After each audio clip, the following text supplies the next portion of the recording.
Good morning, everybody. Mr. Lake here with another chemistry lecture video. Today we're talking about polyatomic ions and how they can be incorporated into ionic compounds. So in the last video, you learned all about binary ionic compounds, which are ionic compounds formed between just two elements. So far, we've really only dealt with single elements, and we've only dealt with single element ions especially. So what I mean is we've only dealt with situations where a single atom either loses or gains some valence electrons and gets a charge. Those are the only ions we've talked about. Those are called monoatomic ions because it's just one atom, and mono means one. It is possible, however, for multiple atoms to bond together and still have a charge. So even though I said in the last video that things always bond together and result in a neutral charge, I wasn't wrong in saying that, but chemistry is much more complex. There's always exceptions to every rule. So while when things bond together ionically, they do come together and form, the positives and the negatives cancel out and they form a neutral compound, it is also possible for there to be molecules out there that have a charge. And we call those polyatomic ions because they are made of multiple atoms. Poly means multiple. So polyatomic means multiple atoms, multiple atom ions. And the cool thing about those polyatomic ions is that they can be a part of ionic compounds as well. So as a whole, that entire package with a charge attached to it can interact with something else, either a monoatomic ion or another polyatomic ion, and bond ionically to it. So, a couple of examples. Nitrite is a polyatomic ion that is made from a nitrogen and two oxygens bonded together, and that conformation of nitrogen and oxygen has a negative charge. So there's kind of like one extra electron that didn't quite fit into that structure that's hanging out and giving that thing a negative charge. Sulfate is another example. Sulfate is a sulfur and four oxygens. So there's a sulfur in the middle and four oxygens around it, and they're bonded in a way we haven't talked about. They're bonded covalently, but in the end, there's like two extra electrons that don't really have a place that they're fitting into that structure, and so there's a -2 charge on that thing. And it wants to find something that could take that -2 charge away, take those valence electrons away, and therefore form an ionic bond. So that's kind of the conceptual basis of polyatomic ions. You should know that. But what we're going to get into next is how to do names and formulas with polyatomic ions, because that's the real technical part of it that I think most people are going to be confused by. Now, before we get into that, everyone should have a survival guide. Everyone should be in possession of one of these chemistry survival guides. And on my screen, it looks like it's backwards, so I'm hoping that maybe the camera flips it around, but you should be in possession of one of these. I was handing them out yesterday in class, so if you were here yesterday in class, you got one of these. If you were not here yesterday and you're going to be here today, I have a whole stack of them on the side of my room, so you can pick one up or I can give one to you. And if you're not here today and you didn't get one yesterday, make sure to get one next time you are in the building. Or I posted it on Canvas, so you can always just look at it electronically, or if you have a printer at home, you can print your own. So make sure you have one of these, because not only is there a periodic table in the back, which is going to be super helpful for a lot of things that we're going to do, including ionic bonding, where you can look up what row and column things are in order to determine how many valence electrons and what kind of ionic charge it's going to form. But also, starting now, this chart right here on the second page, the polyatomic ion chart at the top, is going to be your best friend, because there's a whole bunch of common polyatomic ions, and I don't want you to try and memorize them. That would be kind of ridiculous. There's 22 on this list. They all have different formulas, and they all have different charges, and you don't need to know the rules of how to predict what the charges are going to be. So if you were going to try and stick this in your brain, it would just be literally rote memorization, and I'm not really into that. So that's why I'm providing you with this. I also have copies in my room. So anytime you take a quiz or a test or anything like that, I give you a survival guide. So I don't expect you to memorize the periodic table. I also don't expect you to memorize the polyatomic ions, but you will need them starting now. So make sure you have a survival guide. How many times can I say the same thing in a row? All right, let's move on.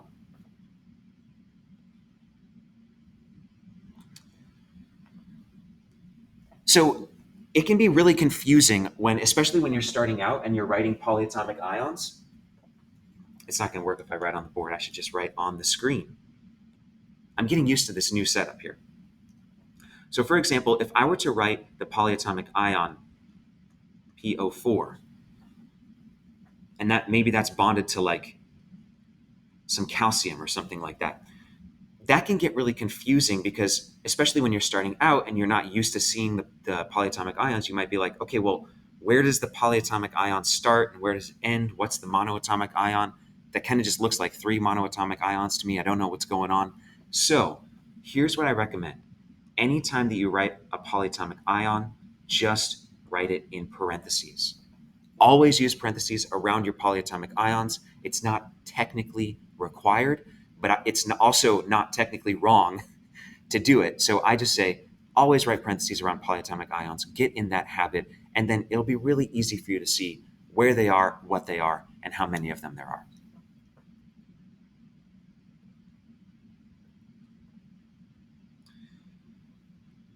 Again, if you need to know what a polyatomic ion is, whether you need to know the formula and the charge of it, or whether you need to know the name of it, use the chart in the survival guide. You don't need to Google it every time. You don't need to memorize it or have these in your brain. You just need to look it up on the chart. Try to make it really straightforward for you. Now, here's something that's a little bit different. If you have multiple polyatomic ions in an ionic compound, the subscript goes outside of the parentheses. So for example, let me use that same example as before. PO4 is a polyatomic ion. Phosphate, I wanted to make sure I had it right. That's called phosphate. So let's say that there were 2 of those in a compound. You would put a 2 subscript outside the parentheses like that to say that there's 2 of that whole thing. Some people try and kind of do strange things, like I've seen people do this before and say, oh, well, I just doubled everything. That's not the same thing. It's very different. I've seen people just do this before. Wow, I keep wanting to write H's instead of O's. I've seen people do this before.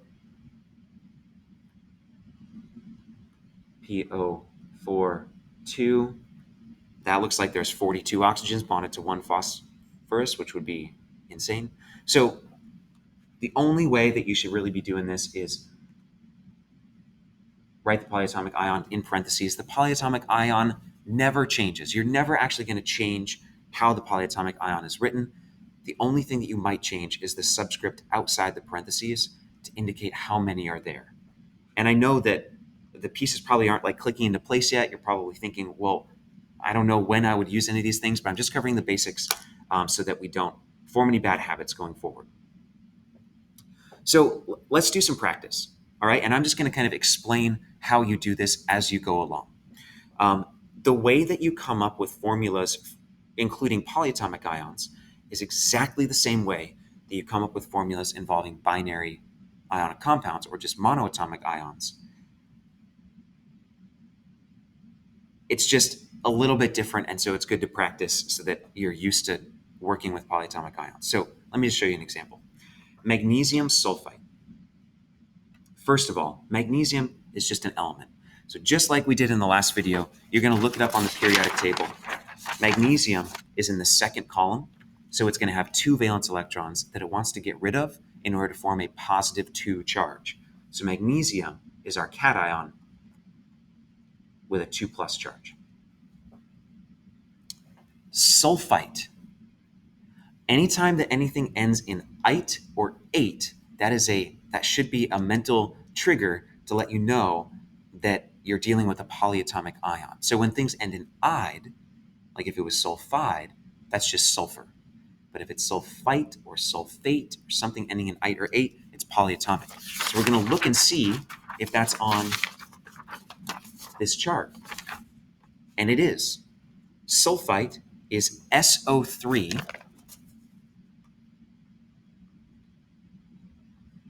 and it has a -2 charge.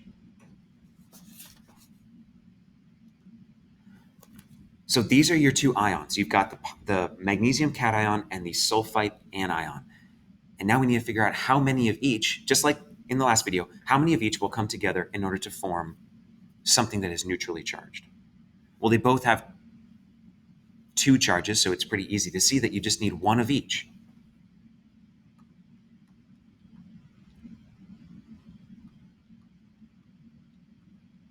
One magnesium, one sulfite, that's magnesium sulfite. Pretty easy. Let's do beryllium nitrate. Beryllium is an element. We're going to find it on here. I can't remember off the top. It's been a while, you guys. I can't remember off the top of my head where it is. It's way up at the top. Beryllium is number 4 on the periodic table. It's in the second column. So it also has a +2 charge, or will form a +2 ionic charge. That's our cation. Nitrate ends in 8. So it's not nitrogen. That would be nitride. This is a polyatomic ion. We look it up. Nitrate is NO3.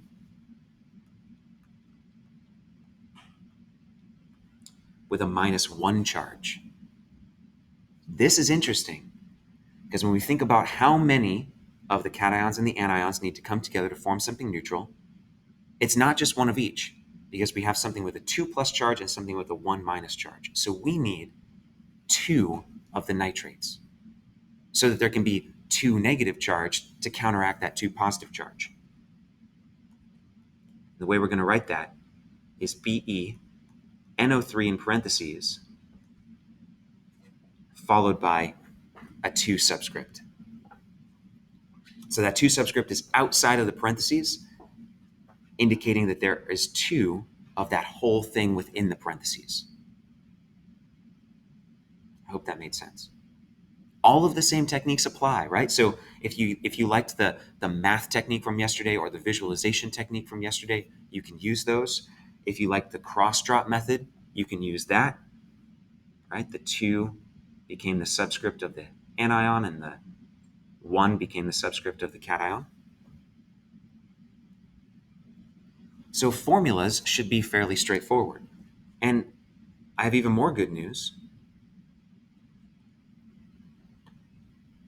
Names are equally as straightforward. In fact, they're even more straightforward than binary ionic compounds because you just name the polyatomic ion.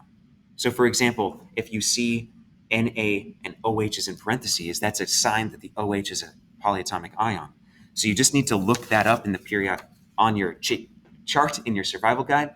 OH is hydroxide. So the name of this compound is just sodium, because that's the name of the cation, the Na. Hydroxide, that's the name of the OH.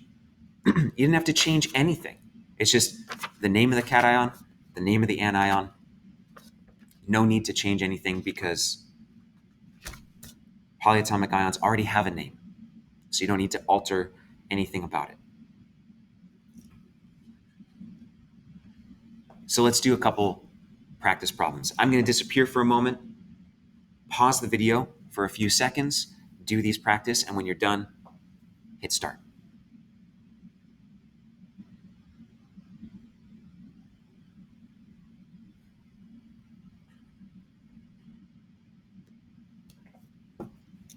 All right, let's go through this together. H2O2. Interesting. So this is our cation. Whoops. This is our cation, and this is our anion, and our anion is in parentheses, meaning it's a polyatomic ion. So we've got to name the cation. In this case, it's hydrogen. And then we've got to name the anion, which in this case is not just oxygen. We need to look it up on the chart. It is peroxide. So if you've ever used hydrogen peroxide, that's the formula for it, and that's why it's called hydrogen peroxide. It's got a polyatomic ion in it. Now the next one, the cation is lithium. The anion is NO2, so we looked that up on the chart. NO2 is nitrite. So it's just lithium nitrite. Notice I didn't change anything. I just named the cation, named the anion, because the anion was a polyatomic ion.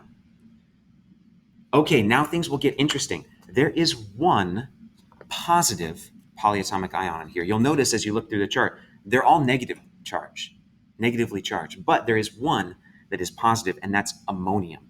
It's right at the top of the left-hand side of the chart. So here we have a polyatomic cation and a monoatomic anion. So what we're going to do is just name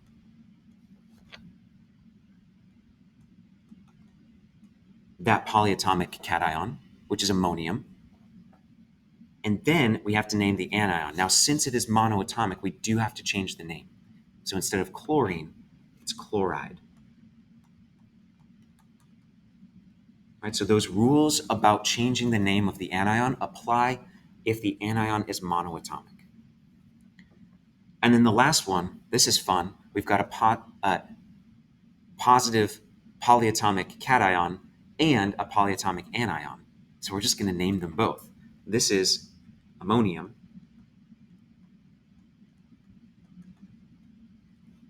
And this is ClO3 chlorate. Ammonium chlorate.